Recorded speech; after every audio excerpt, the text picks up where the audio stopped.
Hi guys, this is Raxus, and this is a demonstration of my Crimson Dance Gladiator in 3.2. I'm going to be running a Shaper realm, and in order to save time, I have sped up all of the non-Shaper footage. This is just to save time because all these fights, bar one, require no real commentary.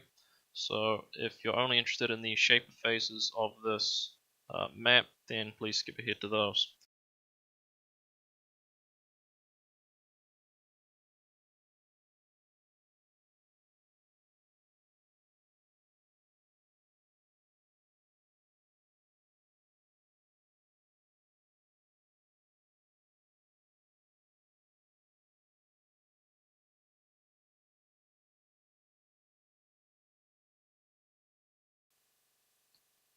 During this fight here, you see my life drop quite low. That's because I'm completely aware of how low it's going to get, because all the damage I'm taking are degens. I just pop a Forbidden Taste and my life goes right back up to full. So here we are at Shaper. This is my first Shaper run this league on this build. I'll just be going over what happens during this first phase. I'm expecting it, as I go in, to be a simple spank and tank, which it mostly is. There's no way enough orbs are going to spawn in the arena for it to create any real sort of a problem, and I'm pretty aware of how much damage Shaper can do to me, so I'm not expecting to find any hardships. Here I just pop the first orb against the edge of the arena and continue just DPSing Shaper. Here you see my life get pretty low, but again it's a degen, I know how low it's going to get. Forbidden Taste as soon as it reaches a certain point. Here I kind of wish that orb didn't spawn right as that opened, but again, not enough orbs are going to spawn for this to be any real sort of a problem during the fight, so not too worried. Continue DPSing Shaper, pop another orb against the side of the arena, dodges slams. And this is where things look like they get a bit sketchy, because you'll see me face tank a lot of these Shaper orbs. Right there I probably should have died, but I got some exceptionally lucky blocks. The idea would be to not be frozen and move out of the way of those orbs. There's no reason for you to be face tanking them if you can move out of the way. They're pretty easy to move out of the way of, but I expect my block to be carrying me a lot through this run. That's just the way I built the character. Along with the 80% max res I'm getting for cold damage. Father, it's me. Let me help you. I'm fairly confident that I can take at least one of those orbs without dying, and whenever I do, I usually pop a Forbidden Taste to go right back up to full, so if I do get hit by another one, it will not kill me. So here we are in the second phase. I show a little bit more concern here about where I place these vortex orbs. Not much more, but a little bit more, because this phase tends to be a little bit longer than the first phase, and I don't want it to build up. For the most part, I'm expecting it to be fairly similar to the first phase though, simple tank and spank. No real worries about how much damage the Shaper is going to do to me. And the arena I am not expecting to get covered in vortexes.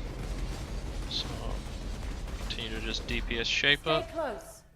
And during this phase it's important that if there are any incoming vortexes before Shaper does his dashing around the arena, that you make sure to pop them outside of the Zana force field, because otherwise that will present problems later. Again, I am expecting my block to either block those frozen orbs or for them to hit me once and so go back to full using a Forbidden Taste. Other than that, it's just a simple matter of DPSing Shaper. Here I get a little less concerned about the placement of the vortex orbs, because I know the phase is coming to a close, Shaper's getting pretty low, and these vortexes will all disappear.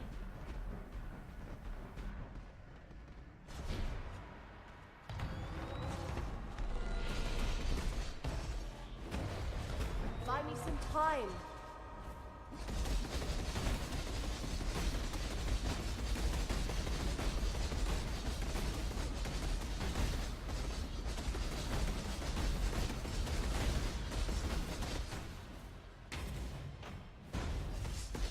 Imperfect.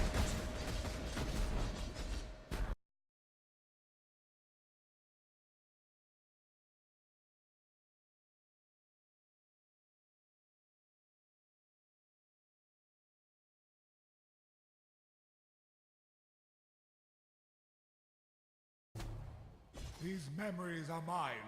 I cannot lose them. They lied to you, Father. I'm your true memory. So here we are in the third phase of the fight. The most important thing that I need to be doing in this phase is of course orb management, something I personally am particularly bad at, and you'll see that in this fight. The other thing that I need to be doing is making sure to move out of the way when the Shaper launches his frozen orbs at us, because as you see here, Failure. it might not just be one Shaper firing them, and I'm not going to have time to use a Forbidden Taste to get back to full before a second one hits me and kills me.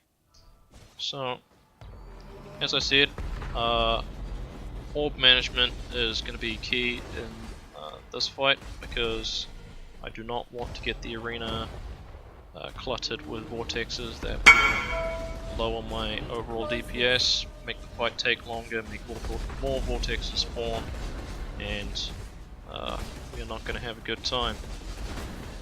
So, as you can see here, we're already off to a pretty bad start with our vortex placement. We've got 3 vortexes that are tightly packed together but not overlapping in any way, shape or form, and that already takes up a significant portion of the arena. But I am being careful to make sure that none of the vortexes spawn inside of Zana's force field area. DPS against Shaper is good enough. I know that so long as I don't put vortexes in the center of the arena too much, this fight will not be a problem. So here we continue our DPS. The best thing about Bleed, of course, is that our DPS continues even after we stop attacking, which is great for melee builds. So just take a bit of time to manage the orbs that have spawned in the arena. That's more important than DPSing Shaper. Come to me. Again, I move out of the Zana bubble to make sure that I pop those orbs before Shaper dashes around the arena to launch this attack at us. Because, again, if the vortex spawns inside the Zana force field, well, you're pretty well boned. At this point, Shaper's getting fairly low in life. Even though the arena is half covered in vortexes, I still have a significant area of it that is free of vortexes where I'm able to DPS him. So as I know this fight's coming to a close, I take advantage of his low life to not worry about the orbs and just go full DPS to kill him. So long as you manage the orbs and keep them outside of the Zana bubble, it's not going to be an issue. And again, just during the third phase, make sure that you are trying your best to move out of the way of the Shaper frozen orbs. This is just a quick gear overview of the Shaper fight to show you the gear that you are going to need to be able to do the Shaper fight. It is not the standard gear that is you'll be able to use for just casual mapping. You will need a little bit extra. In this case, you need to have a Lore Weave Elegant Ringmail, and you will want it to be rolled to your maximum resistance at 80%. This gives us an extra 5% maximum cold resistance, which effectively reduces all cold damage by 20%. That, in combination with Fortify, you will only be able to take 16% of all cold damage that is dealt to you, because Fortify reduces that damage by a further 20%. That, in combination with the block chance, which you will achieve simply by having a cast when damage taken Tempest Shield and progressing through the game and getting the correct passives and ascendancies for Gladiator. That in combination with having an entire belt of forbidden flasks, forbidden taste quartz flasks, will allow you to make as many mistakes as you need to in order to learn the Shaper fight. As you saw during the video, I'm obviously no Shaper expert. My orb management leaves something to be desired, but I was able to get through the fight with only that one death, mainly because of these flasks here, which allow you to make effectively as many mistakes as you like, so long as you don't get one shot. That's what we have the Lawweave Ringmail for, and all you need other than that is to have a high enough life pool.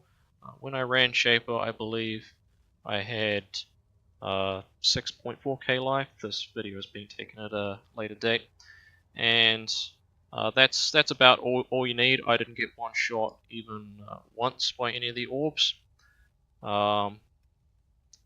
So that in combination with Forbidden Tastes, in order to be able to use a Forbidden Taste, you do need Chaos Resistance. It does need to be in the positives. I have 80%, you do not need 80%. Because you pick up 4.4% life regen on the skill tree, you actually only need to have 45% positive Chaos Resistance in order to use the Forbidden Taste Quartz Flask while taking no additional damage whatsoever. So yeah, the gear that I have for Chaos Resistance is fairly difficult to come by because I have searched for the gear with the absolute most Chaos Resistance I can, because I wanted to reach 80% Chaos Resist. You do not need to search for this gear. Your gear that you'll be looking for will be much more common. You don't need to reach 80%, you only need to reach 45%. I have spread this through 5 pieces of gear. You can spread it through 6 if need be. I have it on my ring here, my other ring, my gloves, my belt, my boots. None of these pieces of gear cost me more than an Exalt. Chaos Resistance is a fairly undesirable stat for most builds. Most builds do not have it, though that coupled with it being a fairly rare stat as well means that you shouldn't expect the pieces of gear to be that much cheaper than their standard tri-res counterparts, but quite often people are willing to sell them for a deal because they're not a quick item to sell. They're very niche. As I said, I have it on 5 pieces of gear. You can have it on 6. I don't have it on my helmet because I needed to find a helmet that had a build related enchantment on it, and finding that in combination with good life and good other resists as well as chaos resist is simply asking too much.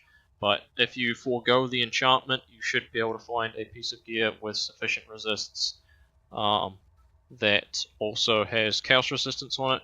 One other thing I want to note on my gear is that all of my gear has been set so that I am well overcapped for elemental resistances. You do not need to do this for Shaper. You do not need to be Ele weak capped as well as Chaos Resist capped. That's absolute nonsense. This gear is all-purpose gear for me that I also use for mapping. All you need is to make sure that you have 80% to all the elemental resistances and 45% positive chaos resist. It should be easy to find on all this gear in order to be able to do Shaper. Other than that, my weapon has 350 DPS, I think. The most important thing to look at on this weapon is the top end hit damage, which is 343. You want that to be as high as possible because that is going to be able to determine how much damage you can do with your bleeds. You can only have 8 bleeds going at any given time with Crimson Dance, and there will be the 8 highest damage bleeds.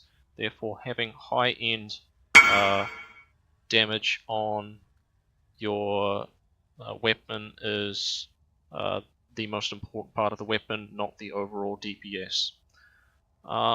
Anyhow, thanks for watching guys, and I'll catch you in the next video.